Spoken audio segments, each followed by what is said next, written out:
Guys, paano alisin ang nakalink na third-party apps or untrusted website sa inyong Google account? Sa hindi pa po nakakaalam nito, ay panoorin nyo po ang video. Pero bago po natin simulan, kung hindi ka pa nakapag-follow, ay pakipindot po ang follow button sa tabi po ng aking pangalan.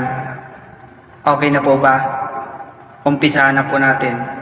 Open lang po natin guys ang Google application. Tapos po sa kanang itaas ay pindutin po natin ang profile picture. Tapos po ay pindutin po natin dito ang manage your Google account. Dito po sa ating Google account ay swipe lang po natin ito pakaliwa. Hanapin po natin dito ang security. Kapag nahanap na po natin ay pindutin lang po natin ito.